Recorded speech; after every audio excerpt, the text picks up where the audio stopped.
Bonsoir, bonsoir, bien-aimés dans le Seigneur. Bonsoir, mon frère, bonsoir, ma sœur. Encore ce soir, c'est une joie pour nous de vous retrouver si nombreux pour écouter la parole. C'est en partageant la parole que Dieu nous bénit.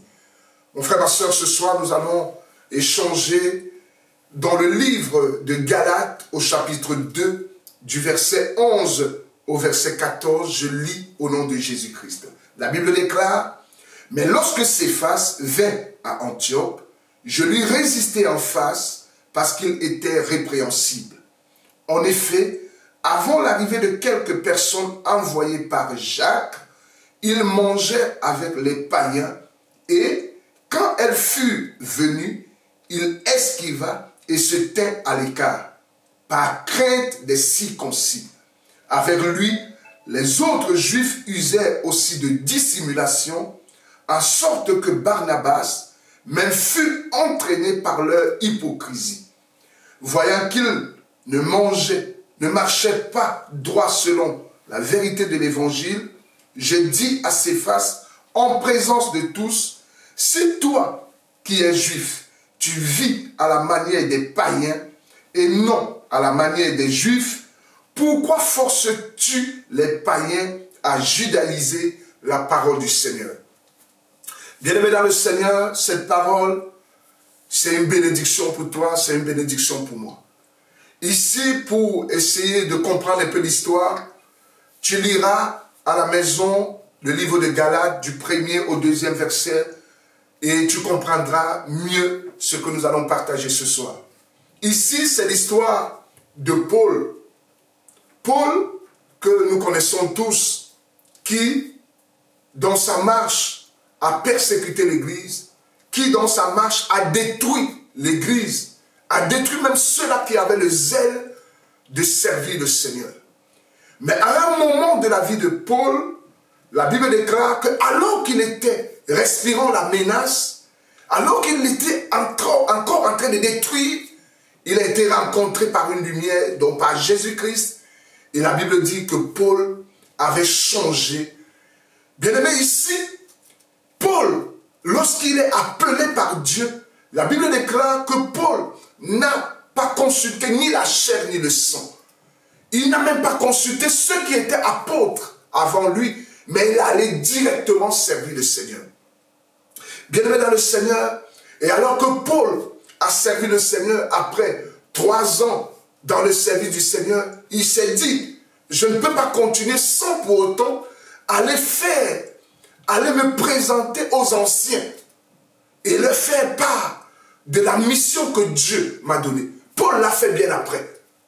Parce qu'il a d'abord obéi à la voix de l'Éternel qui lui disait: va me servir. Bien-aimé dans le Seigneur, et alors que Paul est revenu pour parler de la vision, de la mission que Dieu lui avait donnée, il est allé chez Pierre. Pierre, c'est Céphas. Il est allé et il a fait 15 jours chez Pierre. La Bible dit qu'il a habité chez Pierre.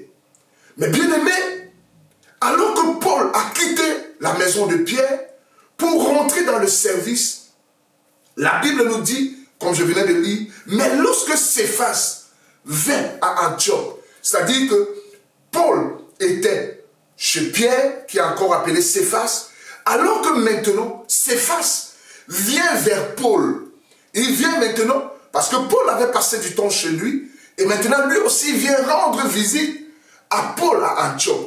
La Bible déclare que même lorsque Céphas vint à Antioche, je lui résistais en face. Ici c'est Paul qui est en train de dire, Paul qui a habité chez Pierre, Paul qui a dormi chez Pierre, mais Paul est en train de dire qu'il a résisté à Céphas en face parce qu'il était répréhensible.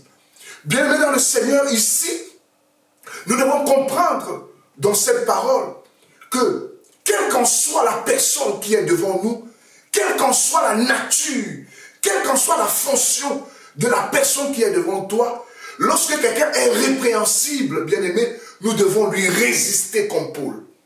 Bien-aimé dans le Seigneur, ici nous devons comprendre que Paul savait ce qu'il était. Paul savait d'où il est venu et d'où il avait été tiré. La Bible nous dit au verset 12, en effet, avant l'arrivée de quelques personnes. Ici, on est en train de nous montrer quelle est l'attitude. Pourquoi Paul a résisté à Céphas, donc Pierre. Il dit, en effet, avant l'arrivée de quelques personnes envoyées par Jacques, Céphas, donc Pierre, il mangeait avec les païens, et quand elle fut venue, il esquiva, donc Pierre, il esquiva et se tint à l'écart, par crainte des circoncis. La Bible dit, avec lui, donc avec Pierre, avec Céphas, les autres juifs usèrent aussi de dissimulation. Bien aimé, ici, Paul est en train de nous montrer quelle est l'attitude, quel est le comportement que Céphas, dont Pierre avait. On dit qu'il avait, les gens qui étaient avec lui avaient commencé à faire la dissimulation, en sorte que Barnabas même fut entraîné. Bien, mais Barnabas, c'est quelqu'un que Dieu avait dit, mettez-moi Barnabas à part. Un homme qui avait été choisi par Dieu. Mais la Bible dit ici, à cause de Pierre, même Barnabas lui-même fut entraîné par leur hypocrisie.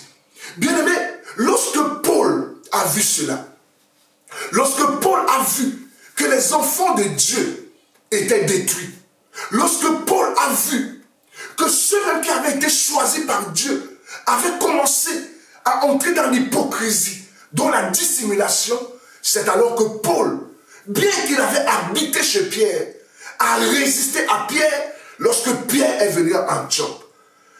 Mon frère, ma soeur, ce que toi et moi nous devons comprendre, c'est que lorsque un homme, qui qu'il soit, même serviteur de l'Éternel, lorsqu'il n'est plus dans la vérité, lorsqu'il n'est plus, bien aimé, dans l'évangile, lorsqu'il entre dans la dissimulation, lorsqu'il amène même les enfants de Dieu dans l'hypocrisie, nous devons lui résister en face.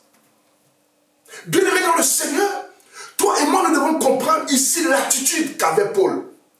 On peut se dire que Paul était même un bébé spirituel devant Pierre. Pourquoi? Parce que Pierre avait été choisi par Dieu. Pierre avait été élu par Dieu. Mon frère, ma soeur, mais Paul, pourquoi la différence entre Paul et Pierre? Mon frère, ma soeur, ce que tu dois comprendre, c'est que lorsque tu n'as pas un témoignage, lorsque tu n'as pas un témoignage avec Jésus, mon frère, tu peux prêcher l'évangile, mais tu seras dans la dissimulation et tu amèneras les fidèles dans l'hypocrisie. Lorsque tu n'as pas un témoignage vivant, Pierre était à la pêche. Et c'est alors que Jésus-Christ est venu vers Pierre, a dit à Pierre et à André de laisser la pêche et de venir être pêcheur d'hommes. Mais Paul, bien aimé dans le Seigneur, il était dans le mal. La Bible déclare qu'il respirait la menace et le meurtre. Paul savait d'où il venait. Paul savait où Dieu l'a tiré. C'est alors que lorsque Paul a accepté de servir le Seigneur, bien aimé, même Pierre, il n'a pas regardé Pierre comme un apôtre qui fut appelé avant lui, mais il a regardé Pierre comme cet homme-là qui, n'étant pas dans la vérité, ne doit pas, bien aimé, être auprès de lui. N'étant pas dans la vérité, il ne doit pas obéir, accepter ce que Pierre est en train de dire. Mon frère, ma soeur, toi et moi, c'est l'attitude que nous devons avoir. Toi et moi, c'est le comportement que nous devons avoir. Aujourd'hui, même dans nos églises locales, nous voyons des hommes de Dieu qui sont appelés par Dieu. Mais à un moment de leur mission, ils sortent de la vérité. À un moment de leur mission, bien aimés dans le Seigneur, ils sont en train d'entraîner le peuple de Dieu dans la dissimulation, dans l'hypocrisie. Mon frère, ma soeur, tu dois comprendre une chose. Ici, Paul, il a habité chez Pierre. Il est allé prendre même des conseils chez Pierre. Mais lorsque Pierre est sorti de la vérité, a quitté le chemin de la vision que Dieu lui avait donnée, c'est alors que Paul a résisté à Pierre en face. Mon frère, ma soeur, aujourd'hui, à cause des sentiments, nous vivons dans des communautés où les gens ne sont plus dans la vérité. Mais à cause des sentiments, nous devons admettre cela. Bien-aimé, comme moi, bien-aimé, comme Paul, autant pour moi, il a résisté. Bien-aimé, le Seigneur est en train de te parler par ce message. Qui que tu sois. Tu es dans une communauté où c'est ton père spirituel qui se comporte de cette manière.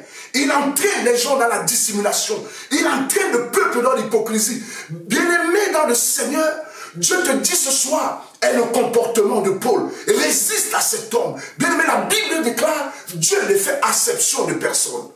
Pierre était appelé avant Paul. Mais lorsque Paul a écouté la parole de l'évangile, bien-aimé, il n'a pas résisté. Il est allé travailler pour le Seigneur et il s'est opposé à tous ceux qui étaient des apôtres avant lui, mais qui n'étaient plus dans la vérité, mais qui n'étaient plus dans la vision, mais qui n'étaient plus dans l'évangile. Mon frère, ma soeur, aujourd'hui, qu'est-ce qui se passe dans nos communautés? Aujourd'hui, qu'est-ce qui se passe dans l'assemblée de Dieu? Je m'étonne. Deux fois, j'entends les gens dire qui t'a établi juge. Mon frère, ma soeur, il y a d'abord une chose, c'est que beaucoup de gens se trompent dans ce qu'on appelle le jugement. Dis à un homme que tu es voleur, ce n'est pas un jugement. Dis à un homme, comme Paul a dit ici, vous êtes dans la dissimulation, vous êtes dans l'hypocrisie, ce n'est pas un jugement. Le jugement, c'est quoi? Le jugement, c'est la condamnation qui accompagne la vérité que tu dis sur un homme. Voilà pourquoi même dans le monde, lorsque tu entends quelqu'un dire mon jugement est sorti, ça veut dire qu'il est en train de te parler de la condamnation qui est sortie. Ça veut dire la décision de condamnation qui est sortie. Dis à un homme de Dieu, papa, ce que vous venez de dire m'a blessé. Ce n'est pas un jugement, c'est une vérité. Dis à un homme de Dieu, la façon dont vous avez prêché aujourd'hui, ça a blessé les gens. Bien-aimé dans le Seigneur, ce n'est pas un jugement, c'est une vérité. Le jugement, c'est dire que comme tu as prêché comme ça, tu ne mérites plus prêcher. C'est ça le jugement. Parce qu'il y a une condamnation qui t'amène à ne plus prêcher. Le jugement n'est pas de dire ici à Paul, à Pierre, autant pour moi, qu'il est en train d'entraîner les gens dans la dissimulation. Le jugement, ce n'est pas de dire à Paul qu'il est hypocrite. Mais le jugement, c'est de dire à Pierre, autant pour moi, le jugement, c'est de dire, par exemple, Pierre, tu n'es pas dans la vérité et tu ne mérites plus. Parce qu'il faut une condamnation qui suit un fait. C'est ça qu'on appelle un jugement. Dans les assemblées aujourd'hui, les fidèles ne peuvent plus parler parce que le leader, parce que l'apôtre, parce que le pasteur, parce que l'évangéliste dira, tu es en train de juger l'homme de Dieu. Il dira, qui t'a établi juge. Mais ce n'est pas un jugement. La vérité qu'on te dit, c'est une vérité comme Paul l'a dit à Pierre. Le jugement, personne ne te condamne. Mais on dit les faits qui sont là. Si tu n'es pas dans la vérité, on te le dit que tu n'es pas dans la vérité. Bien, mais dans le Seigneur, aujourd'hui, l'Église se meurt. Pourquoi? Parce que l'homme de Dieu n'accepte pas qu'on lui dise là où il a faussé. Aujourd'hui, l'Église se meurt parce que le fidèle aussi n'accepte pas qu'on lui dise là où il est tombé. Chacun dit, tu es en train de me juger. Mais aujourd'hui, après ce message, je pense et je crois fermement que tu comprendras ce qu'on appelle un jugement. Un jugement s'accompagne d'une condamnation. Lorsqu'on te dit que tu es dans le mensonge, on ne t'a pas jugé, mais on a dit ce que tu es. Te juger, c'est dire, alors qu'il est dans le mensonge, pendant qu'il est dans le mensonge, il faut qu'il périsse, qu'il fasse 3 ans de prison. C'est ça le jugement. Mon frère, ma soeur, ce soir, je veux que toi et moi, que nous comprenions l'attitude qu'avait Paul. Paul a résisté à Céphas. Paul a résisté à Pierre. Mon frère, ma soeur, aujourd'hui, on ne peut pas comparer Paul et Pierre. Pourtant, Pierre a été appelé par Dieu lui-même. Pourtant, Pierre était apôtre bien avant Paul. Mais qui a écrit l'évangile? Mais qui aujourd'hui est en train d'enseigner l'évangile? Bien-aimé, c'est Paul. À cause de quoi? À cause de la vérité. Mon frère, ma soeur, ce que tu dois savoir, nous vivons les temps de la fin. Nous vivons les temps où même les fidèles, même les hommes de Dieu, si tu n'es pas attentif, pourront t'entraîner en enfer. Nous vivons les temps aujourd'hui, si toi-même tu n'as pas ta relation avec Dieu, bien aimé dans le Seigneur, même ton frère en Christ peut t'entraîner dans le feu de l'enfer. Paul avait compris cela. Il s'est dit, oui, j'ai fait 15 jours chez Pierre. Oui, j'ai mangé chez Pierre. Mais s'il n'est pas dans la vérité, je le lui dirai. Un homme de Dieu peut te soutenir pendant les moments difficiles. Un homme de Dieu peut compatir à ta douleur. Un homme de Dieu peut prier pour toi pendant les moments difficiles.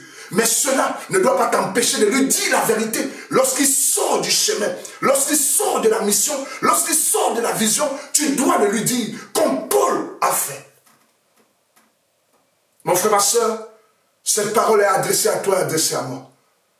Cette parole est venue en ce moment parce que nous vivons les temps de la fin. Jésus-Christ est à la porte.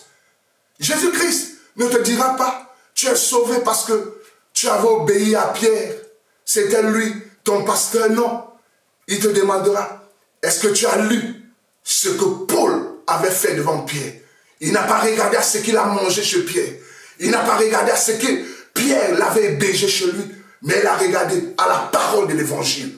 Bien-aimés dans le Seigneur, toi et moi, nous devons mettre la parole de l'évangile devant nos sentiments. Nous devons mettre la parole de l'évangile devant tout ce que nous avons comme les amitiés. Nous devons mettre la parole de l'évangile devant toute chose. Parce que c'est ça qui nous sauvera. C'est la vérité qui nous sauvera. Voilà pourquoi tu dois résister à tout ce qui n'est pas vérité. Tu dois résister à tout homme de Dieu qui t'amène dans le chemin qui n'est pas la vérité. Tu dois résister à tout enfant de Dieu, à tout fidèle, à tout compagnon qui t'amène hors du chemin de la vérité.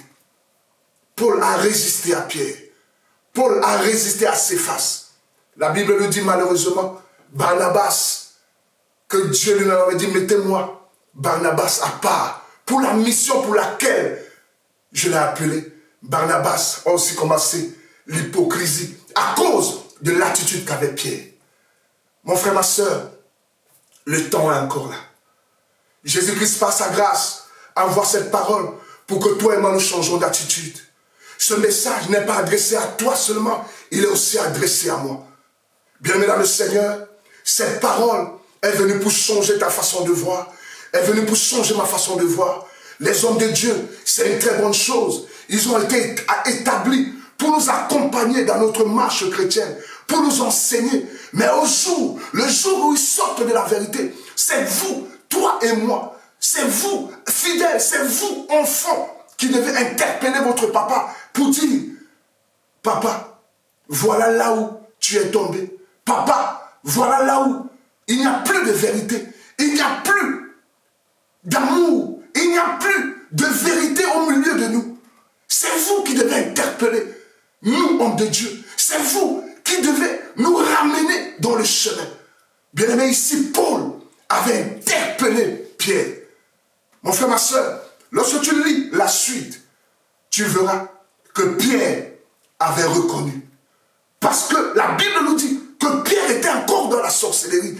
D'ailleurs, Dieu a dit à Pierre, lorsque tu seras affermi, en d'autres termes, bien-aimé, Pierre n'était pas encore affermi. Effectivement, il devait enseigner l'hypocrisie, il devait enseigner la dissimulation, il devait enseigner tout ce qui est changement de vie. La Bible dit, il était avec les païens, mais lorsqu'il voyait les circoncis, il dissimulait, il fuyait, il les esquivait. Comme pour dire ici que, bien-aimé dans le Seigneur, tu peux être homme de Dieu, tu peux être enfant de Dieu, bien-aimé dans le Seigneur, si et seulement si tu n'es pas affermi, tu n'es pas dans la vérité.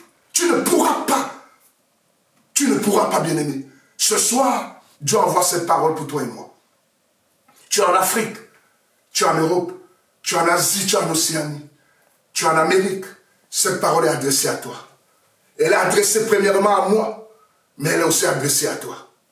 Soyons dans la vérité et résistons à tous les Céphas, à tous les Pierres, à tous les frères et les sœurs qui veulent nous détourner de la vérité, mais aussi à nos parents, aux serviteurs, bien-aimés, qui veulent nous détourner de la vérité. Jésus-Christ est à la porte et il nous demandera. Jésus-Christ est à la porte. La Bible déclare, lorsque vous verrez des guerres, des nations se lever contre d'autres nations, des tremblements de terre, la Bible déclare, n'ayez pas peur, ça ne sera pas encore la fin, mais ça sera le commencement de la douleur. La douleur est là. Bien-aimé, qui te secourra pendant la forte douleur qui est en train d'arriver? C'est la vérité, parce que Jésus-Christ est la vérité. Que Dieu nous bénisse et que Dieu nous fasse du bien. À la prochaine. Merci.